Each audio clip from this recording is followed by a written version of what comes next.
Dear friends, I am your friend Jagriti. For more informative videos, please subscribe to my channel and don't forget to like and share this link with others.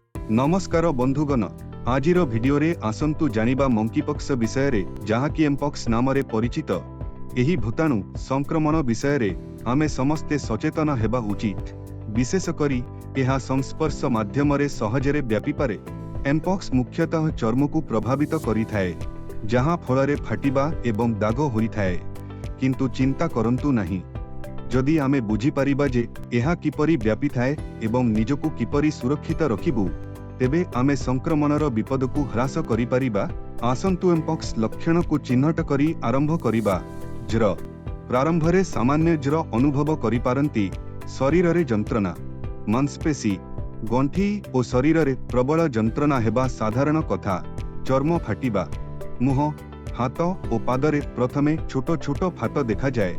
समय क्रमे एही फुटका गुडिक तरल पदार्थ रे भर्ती हुए, सुखी जाए एवं छाड़ी दिए। एही चर्म दाग एमपॉक्स रो सबुठारु स्पष्ट लक्षण अटे। संक्रमित व्यक्तिंक सह घनिष्ठ संस्पर्श रे आसीबा एमपॉक्स व्यापी थाए। एथिरे सेमानंक चर्म सहित सीधासळख संस्पर्श रे आसीबा किंबा सेमाने व्यवहार करितिबा जिनिस जेपरिकी पोशाक किंबा बिछଣା को स्पर्श करिबा अंतर्भुक्त। एहा संक्रमित पशुमानंक संस्पर्श रे आसीबा द्रा मध्य व्यापी पारे, जेपरिकी सेमानंक द्रा स्पर्श करिबा किंबा कामुडिबो।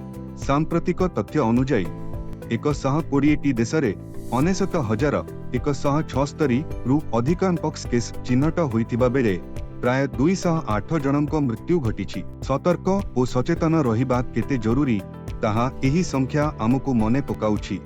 एमपॉक्स को रोकिबा पई एठारे किछि सरल पदक्षेप दिया जाइछि। उत्तम परिच्छन्नता बजाय रखंतु। सर्वदा साबुन एवं पानी रे भल भाबरे हाथ धोंतु। संक्रमित व्यक्ति किंबा सेमानंक सामग्री सहित सीधासळख संस्पर्शरु दूरेई रुहंतु। जदि आपण कोनोसी लक्षण विशेष करी फाटिबा किंबा ज्वर देखंती, तुरंत डाक्तरंक सह जोगाजोग करंतु। जदि एमपॉक्स पई कोनोसी निर्दिष्ट टीका नाही, प्रारंभिक चिकित्सा संक्रमण को गुरुतर हेबारु रोकी पारिबो।